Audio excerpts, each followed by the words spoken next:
I am convinced that many more of our religious leaders, I'm convinced that they need to get involved in the governance of Trinidad and Tobago. You have so many churches scattered throughout all of Trinidad and Tobago. And you have so many congregants by the thousands who are here, who listen to the leadership of their religious leaders. And the thing about it is, they don't understand that if they were to come together for righteousness' sake, if they were to come together because of a purpose, because you want to achieve one great thing, if they could come together and understand that poverty is a serious thing that people are struggling with, and they need to be liberated out of living in the ghetto and with the level of crime. We are told that we are supposed to be the salt of the earth, and it means therefore we're supposed to add flavor. It cannot be that all the salt is gathered into one building and you're just salting each other. In order for salt to have purpose, it must touch something else that is not salt. And it is very important. So let's take for example, that the leaders come together and decided that we have to work hand in hand with the powers that be, to influence the powers that be, to really lift this country out of the poverty and crime that we are experiencing. Great results will come out of it. And everybody wants to function in their own little zone and pat themselves on the shoulder because you have a congregation of 2,000 or 500, or as the case may be, everybody is their own leader in their own little space, and you feel good about that. We all know for a fact that the demands in terms of how prevalent poverty is in Trinidad and Tobago, the demands that people would make on the churches, we are not equipped by ourselves to satisfy those demands. People come because they need money for school. People come because they need money for food. They come because they need a place to stay, so they want you to contribute money to build a home for them. They come all kind of major financial reasons. They're sick and they cannot finance their health bills and stuff like that. And as they keep coming, even those that you already have as members in the church, they are going through their own struggles. So the offerings that you would collect on a weekly basis cannot satisfy the demands. And what do? We continue year after year, a decade would pass, 2 decades, 3 decades, knowing fully well we can't satisfy the demands and just say, well, what are we going to do? What do we do? I mean, the government is there. And at the end of the day, I'm saying that is not good enough. There must be something that could burn our hearts so much that we have to get up from the pews and come together and unite for a common cause. There must be something in Trinidad that could unite us as a people with a great purpose behind it that could really make us work together. And I am saying poverty is one. Poverty is the major one. Every part of Trinidad and Tobago have a poor community. Wherever your church is at, have some community around that church that is poor. And people all over are going through real hardship. So I'm saying it is time that leaders come out and really engage the leadership of this country in a very meaningful way, because they have the resources. They have the resources that we don't have. And if people could see us seriously and genuinely seeking to make that change, then even other private sector companies and industries would want to partner with us because they're seeing the significant strides that we are making. So more stakeholders would come to the table. Right now, we don't have that influence because people are accusing the church of just trying to make money for themselves, for pastors to enrich themselves. And we know for the most part that is not the case, but you have limited defense because they are not seeing a standard that is raised up high before them that demonstrate that we are really seeking out the interest of people. And it is God who told us that we have to look out for the poor. You can't be a Christian and the poor does not affect you to the extent where you want to do something about it. And here it is, Dr. Martin Luther King Jr. I truly admire this man.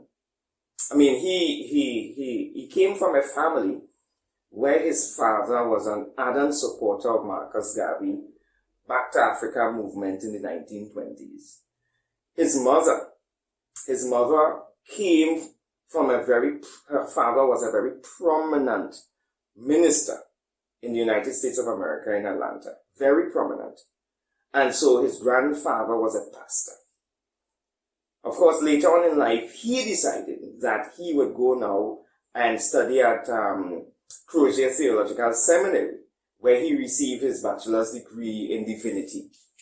And so while pursuing now his doctoral program, he married and met his wonderful wife, Carita Scott. And so he was able to receive his PhD in 1955. And right after, he was employed. He was employed with Dexter Street Baptist Church in Montgomery, Alabama. And he started to work and organize and push civil society into a place where they could look after the challenges and the pain that the African American was experiencing as a result of the oppression of the whites. And so he engaged in a series of activities, including boycotts of the bus system.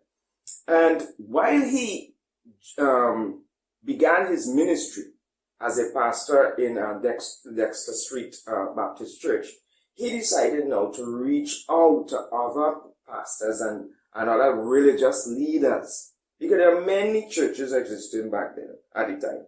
America was much more religious then than it is now, by far. And he reached out to them and they responded to his call to come together as leaders. And what they were able to develop was what is called the Southern Christian Leadership Conference.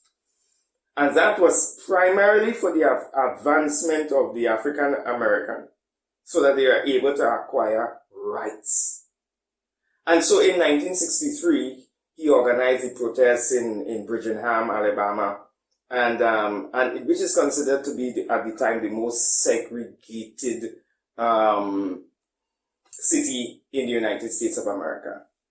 Because, since the end of World War II, you had about 60 unsolved bombings of churches and homes of African Americans. So they boycott and they sit out and they march well, of course, we know the famous name Bull Connor, who was the police chief from Bridgenham Police Department, who, when they decided to protest, he was a very wicked guy, to say the least. Used fire hose and dogs and all kind of stuff on the protesters and all of his supporters. But in organizing that march, King also was arrested. So here it is now. The pastor is now in jail. Pastor Martin Luther King is in jail as a result of trying to look out for the poor and the destitute and the racially marginalized and stuff like that. In that same year, he went to Washington, D.C. in front of thousands of people in terms of that organized march that they had.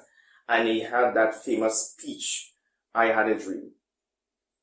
And that's coming out of that, after now his efforts and work that he put into it, along with the other religious leaders. I want you all to get me,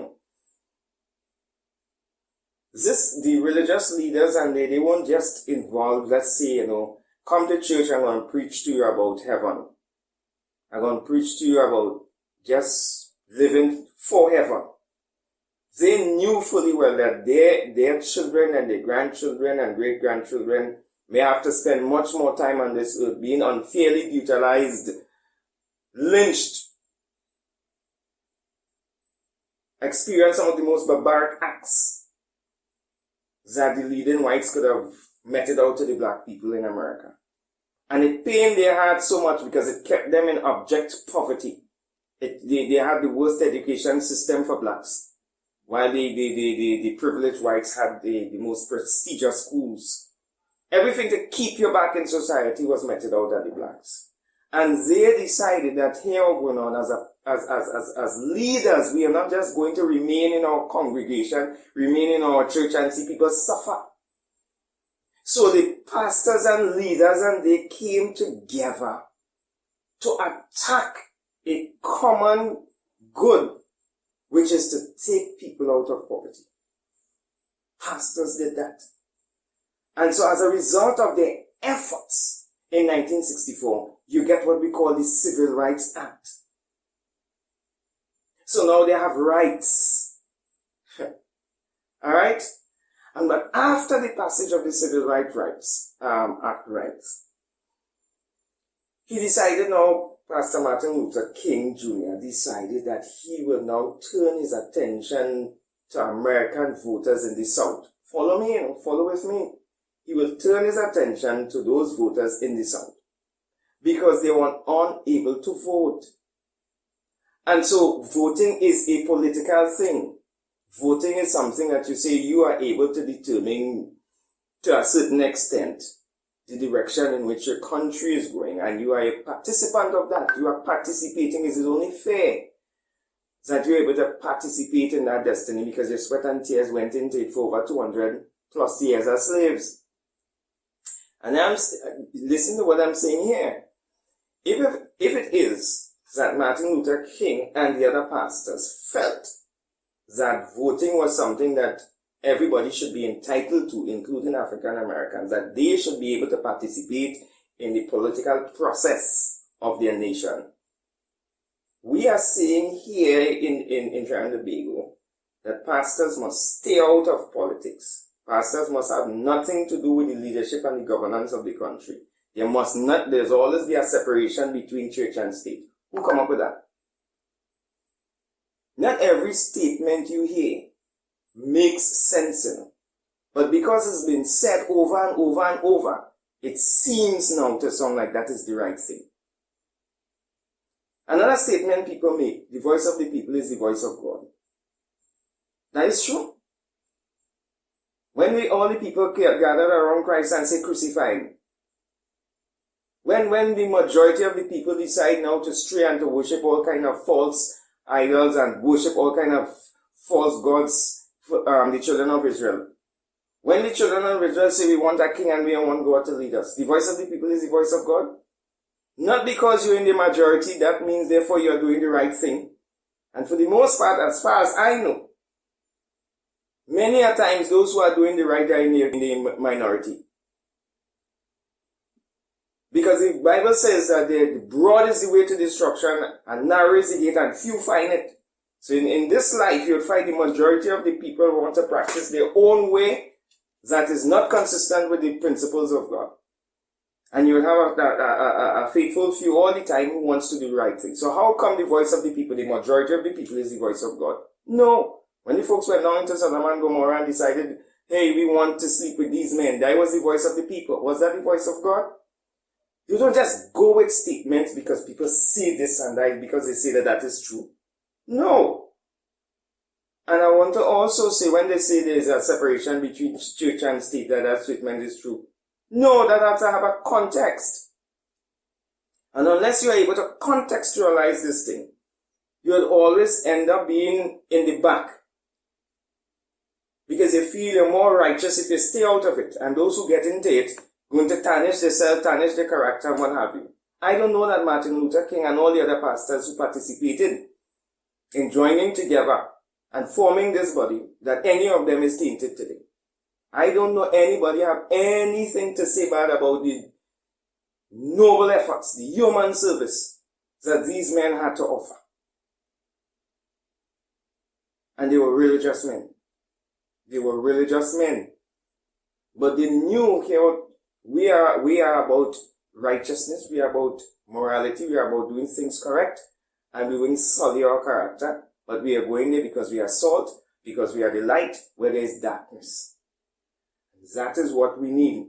And if a pastor feels if he enters there he could turn, well, he's a weak pastor in terms of character, and is not depending on God to be able to stand firm. That is how Daniel, Shadrach, Meshach, and Abednego, Joseph and others were able to stand in heathen courts and serve God aright, because their character was in the place where God would have it be. And it's not about depending on my strength or depending on your strength, because we can't do anything in our own strength. All our righteousness is as filthy rags. We have to depend on God. And I'm saying if we are solely dependent on God, no weapon formed against us will prosper. So if you are scared that if you go into politics as a pastor, you'll end up thieving because all politicians are thief. But that is on you. That has to do with you. You are insecure about yourself. And first, in such a case, fine, stay out of it. But if you know that you have no interest in stealing, well, that shouldn't affect you. And I want to also say not all politicians are thieves. You have some honest ones who are doing very well in terms of their integrity. So, making the point, he turned his attention now to get people to vote. He turned his attention to be able to have black people to vote. He and the other pastors. And as a result of the efforts, in 1965, they are able now to pass the Voting Rights Act. Of course, it didn't come easy. You had to march. You had to work hard towards getting that. He made an attempt for the marchers to go to Selma, or marching all the way to the state capital of Montgomery. And of course he was stopped. They were treated badly. Many of them were beaten.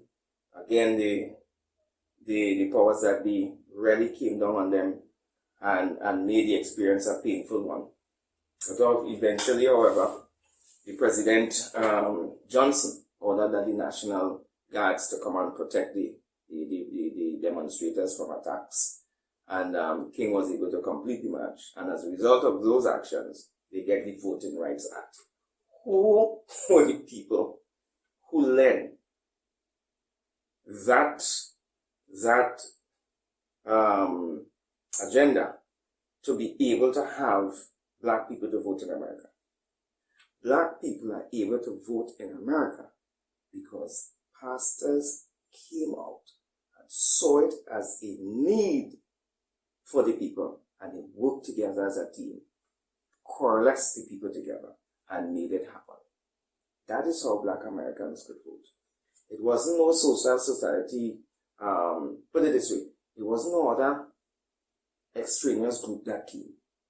It wasn't a whole bunch of people who came from university and they were about bright people and what have you. It wasn't all of these people. It was simple religious people who were able to influence all the other different stakeholders within America and bring them to the point where black people could vote. You see the power that God would have invested in these men to make that happen in the United States. If we say God is the same yesterday, today, and forever, how he cannot be the same God to empower us as religious leaders to seek out the need that is most needed being attended to in Trinidad and Tobago, and we come together and bring relief to the people. Why it is we can't do that? If God did it with them, why he can't do it with us?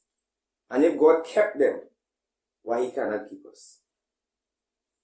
Unfortunately, early in the morning of April 4th, 1968, Martin Luther King was shot by James Earl Ray, and he lost his life in the pursuit of making life better for others. And one of the challenges I see is that a lot of us as leaders, we are very fearful for our lives, so that we are not willing to take the risk. So we prefer to preach, stay away from it, because getting involved in it could cost us. A person like me, who is a pastor who get involved, I am opening up myself for all kinds of things to be said very ugly about me, and nobody wants that. So fear keeps us from achieving most of our goals. Yeah, that fear of putting ourselves out there, and when we do so, we expose ourselves to ridicule and to failure. And nobody wants to fail. Nobody wants to fail. So a lot of folks don't get married because they believe that this union may end in divorce. And fear will tell them, hey, stay out of that. So they don't get married and settle for less. A lot of people don't go into business, create business ideas that God would have deposited in their minds. And if they were to act on it, they would be successful. They'll be, extraordinary. They'll be really, really great. Really, really great. And they have the skill set. They have the ability. They can do it. But fears tell them, if I put $100,000, I go to the bank and borrow $100,000 and put into this, and the other family members and friends telling you, hey, that failure, that failure. Don't make that mistake and put yourself in debt for the rest of your life. You have to be paying them debts, and you don't get into it. You don't do it. But somebody else will get into it because they have no fear. They're moving forward by faith, and they go into it and they make millions. And then you say, I had that idea. But fear kept you there. Some of you are some of the greatest singers. Some of the best singers you hear in this life, they are not the greatest. Some of you could sing better than many of them who go on the stage. The difference between you and them is fear. You are afraid that if you go, you might bust. And if you go on there, you ain't going to sound good. And you're fearful. And those who ain't singing not as half as good as you, they don't have that fear. They go up there, they sing, and people embrace them, and their career takes off. But I used to go back to school, you're afraid that you might fail your CXCs or you mightn't achieve your degree, so you don't go forward. Even with your own health, there are things going on in your body right now and you know it's not right, but you're afraid to go to the doctor. Because if they tell you have cancer, you have AIDS, you don't know how you're going to deal with it, so you rather not go. Leave it to linger, get worse, and when it reaches the worst, then go, when it's too late. Fear. And fear prevents us from getting involved into the community and trying to make a difference in people's lives, because you feel people would reject you, you feel people would say all manner of things about you, or sometimes you're just lazy. But that too, that is a different thing. Right? You just don't have time to spend on other people right now because you're a little selfish too. You just only really want to go to work, come back in the evening, look after your family, and you're nobody to study. So you have that too. But I'm talking about fear, to put yourself out there. You understand? I put myself out there to be of additional service. I was not successful at the polls. Yeah, that is true. And that is not going to stop me from keep putting myself out there to help and make a contribution. That doesn't define me. That doesn't define my life. Alright? We all would fail at something at some point, but that ought not to define us. What defines us is being able to get up and go again. And most people who would have achieved greatness in this life is because they had experienced many failures before, but they learn how to do it better the next time around. So I want to encourage you to go back to your churches, go back and to wherever you are, your places of worship, and speak to your leaders and tell your leaders the time that they are most needed is now. And their leadership is not enough to be restricted to the four walls of their buildings. Tell them we need their leadership outside in the ghetto. We need their leadership where it's hurting most. We need them to come together and get into the mindset of people, because right now people inside a place, those in the ghetto, like they reach a place where they could just stay there, they resign themselves to, well, this is the life and this is the life, if that is what it is, that is what it is. And we want people who could inspire people. You may, in fact, you're in church and you have so many people singing and praising God is because you have the gift to inspire people. Don't leave that to the four walls. That same gift will follow you wherever you go. and you get on the block and you talk to them young people and you inspire them. You tell them, hey, you are destined for greatness. You can do great things too. They need to hear some people saying these things to them, because most of them are not hearing these things. They are not hearing positive things that they could do well, that they could come out of this and make a difference. That needs to come from the same leaders who want to speak in the four walls. Come out the walls and speak and inspire, and not just only pastors, all God-fearing people around the world. Wherever you are, you love God and you love people, because that is the greatest commandment: love for God and love for man. And it's about your actions. As the song says, how much you love me, your actions will show. So you demonstrate that by coming out there and let's make a difference together. You have to have some kind of passion about what you believe. Because if you don't have passion and drive, the thing will die. You need passion about it. You need passionate about your schoolwork. You need to be passionate about your job. You need to be passionate about your dreams. And when you are passionate about these things, it drives you. And so I'm encouraging all of us to fire up ourselves. It only takes a spark to get a fire going. Let's fire up this place and let's go after our young people and let's save as many as we can and make a difference in Trinidad and Tobago. God blessings. Until the next one.